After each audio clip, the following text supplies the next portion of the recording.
Well, hello there, everyone. It is Wednesday, December the 29th in the year 2021. It's really countdown time now. Soon, it's going to be 2022. So if you're born in what? Year 2000, you're going to turn 22 this year. Remember, time flies by. Older you get, it seems to go faster. Why? Because when you're a kid, think about when you're in kindergarten or first grade. Summertime, break from school, will go by like when you first started it would seem like it would go by, but forever, it would take forever to go by. Because that, say, 3 months of summer was a large part of your 5 years of life. The older you get, the more years you live, that same 3 months is a smaller percentage of all the time you lived. So by the time you become an adult, summers fly by. The time you start working a job, there is no summer break. And next thing you know, you wake up and you're like, wait a second, my hair got gray. Wait a second, the little kid I had, they're a grown up now. Wait a second, my father, who used to be younger, like 30 years old, he's now like pushing 80. Where does time go? Anyway, I'm just telling a little story here. So tell me what you think. How do you like the interviews so far? I've done 3 interviews so far. I've done an interview with Robbie, Dominic, and Millennial Mike. All 3 are getting, for my channel, a fair amount of views. Hopefully they'll get more views as time goes on. There are more interviews that will be coming. Interviews that I know I'll be having in the future are, I think, 2 different bankers.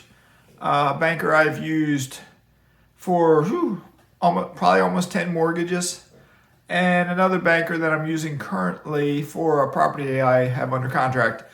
That's a non-QM lender. Non-QM lender you use when you can't get a normal mortgage. Maybe you're like me, you're topped out because you're capped by law with 10 mortgages. So maybe you have 10.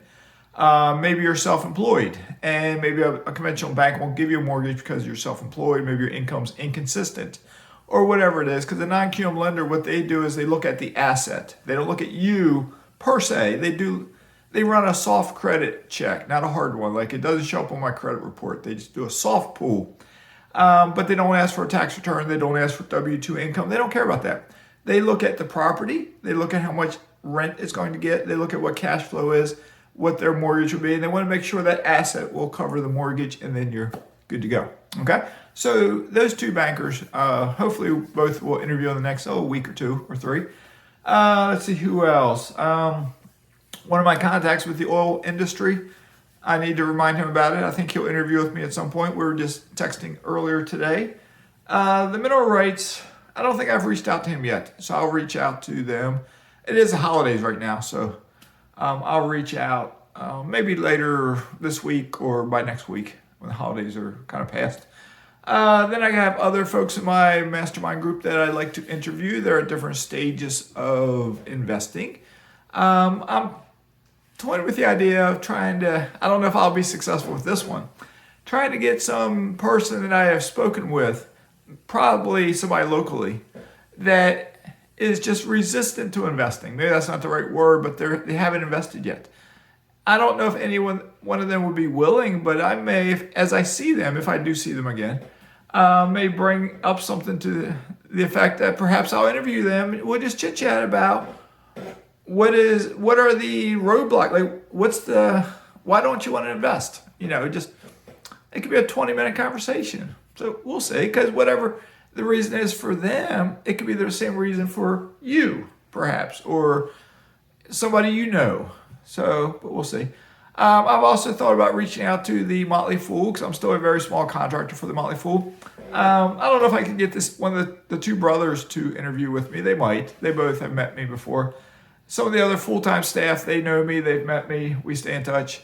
We'll see. I'll see. I'll probably reach out to, there's 2 I'm thinking of I may reach out to. One, he came to the Motley Fool when he was 12 years old, maybe. He's down in his probably mid-20s, maybe late 20s by now. But he started typing on the Motley Fool. I think he was like 12 years old. And when he first started posting stuff, people were like, who is this person? Because you're anonymous when you post. Who is this person? And because he's very intelligent. You'd read his writings and he's very intelligent. And then he told us one day he was a student. He was using his dad's account. He was like 12 years old. And people didn't believe him at first. but he was a student. He was like 12 years old. He ended up going to college, interned with the Fool, and now works full time for the Motley Fool. Intelligent mind, great mind for stock investing and that sort of thing. Okay, so he'd be a great person to interview with. So I might reach out to him. We'll see. All right, and there's other people, other investors I've talked to in the past. I'll probably talk to again.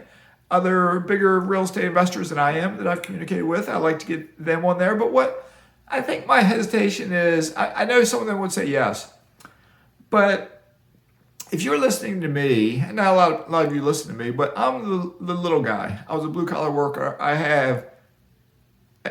Would say I have 25 rentals, but I just sold my triplex. So I guess I have 22 doors now. Okay. So I'm just a small guy. And like I say, if I can do it, you can do it. Two out of my three guests one just bought his first, my triplex. He bought his first building. And the other one had, I think, 8 units. And the other one has 53 units. So everyone's at a different stage of investing. Okay. The point I want to convey to you guys is if you haven't started yet, there's no reason not to. I mean, I know it's hard. It might seem hard because you've never done it. It just seems hard. And it can be hard, but it's not hard. You just got to go for it. Get the gumption. Just go for it. So my hesitation would be if I get some of these bigger investors, say they have 200 units, they have 500 units. Are they too big? Are they too big for my channel? Or are you interested in hearing from them? Because I think some of them perhaps might talk with me. As time goes on, I want to chat with some of you. There's usually 20, 25, 30, 35 views on most of my financial type videos. I don't know all of you. You know how to reach me. My email address is usually in the description box there. I'd love to interview you, no matter who you are. We can email, we'll figure out what we want to talk about, because as you know, I can talk about a wide variety of different topics, but it's all somehow tied in with investing. Okay? So anyway, all right, I'm just drinking some water right now. I've already had my afternoon cup of coffee, not mud water today, but coffee. Stay safe out there because COVID is going around. I've had family members get it, extended family members. I've had one family member die. I was talking to a contractor yesterday on the telephone. He's going to install, he's in charge of the company that's going to install my fence. He tested positive for COVID. He's about a week into it, so I think he's getting over it now. Then I've been in touch with some other people just today that have COVID. It's spreading. I know I read a figure. The United States set a record, I think, for the most positive cases in one day. Don't hold me to this number, but I think it was like 400-some-thousand positive cases. Because this variant is just spreading fast. The good thing is it's mild. The bad thing is there will be somebody that gets it that will die. Okay, such as my relative that died. I don't know what variant she had, but she was positive for COVID and she passed away. Okay, so stay safe out there. You know, if you've been vaccinated, or especially if you got the vaccine and the booster shot, odds are you'll be okay. If you haven't been vaccinated, it all depends. Do you have an underlying condition? I'm not a doctor. I'm not a lawyer. I'm not a CPA. I'm not a financial advisor. I'm not giving any kind of advice here. I'm just rambling, telling stories. But my way of thinking is if you haven't been vaccinated, if you're young and you're healthy and you have no underlying conditions, especially ones you don't even know about, there's just no underlying conditions, probably you'll be just fine, probably, and you'll get some immunity from it. But out of all those who are unvaccinated, I believe there's probably a percentage that do have an underlying condition. And they may get what's called long COVID, like longer type symptoms, or they may die from it. So why take that chance? Okay, a mask is easy to put on. Maybe I'll do a video with a mask one day. Yeah, probably not. Vaccine, it's a little jab in the arm, it's no big deal. So, one thing, I didn't carry it in with me. If you, and most of you won't see this by now because most people click out before the video's up, but something I started using 10, 12 years ago, whenever I started getting any kind of cold symptoms or sinus symptoms, is a product called Sinus Buster or Sinus Plumber. It's a hot pepper nasal spray. I get it now off Amazon. They sell it on Amazon. I'll try to carry it in and show it to you maybe tomorrow or sometime if I remember. Whenever I get any kind of cold symptom, I do a shot, and it's like a hot pepper nasal spray. And once I used to get 4 or 5 bad colds a year. And a lot of times they turned into sinus infections, where I get it up in here and whatnot. Once I started using that product, it stopped. I go several years at a time normally without getting a cold. I may get mild cold symptoms, but I don't get a cold. Like it just started like working immediately. It kills the virus or the bacteria or whatever it is. It stops it. So if it works for me, maybe it'll work for you. And my way of thinking too is, I'm not saying it will work for COVID, but I interact with some people out and about like we all do. And maybe if I get exposed to COVID, maybe I've already been exposed to it. If I do a shot of this nasal spray, if it's in my nasal passages, maybe it'll kill it off. Who knows? Anyway, I'm tired today. Yesterday was stressful. And even today, I sold the triplex, but then it was a little bit of a fiasco, with the whole closing department and getting all the paperwork into the lenders in New York, closing departments in Virginia, buyers in Virginia, sellers in Florida. So it was a little bit of fiasco. And then the wires finally got sent today for my next investment.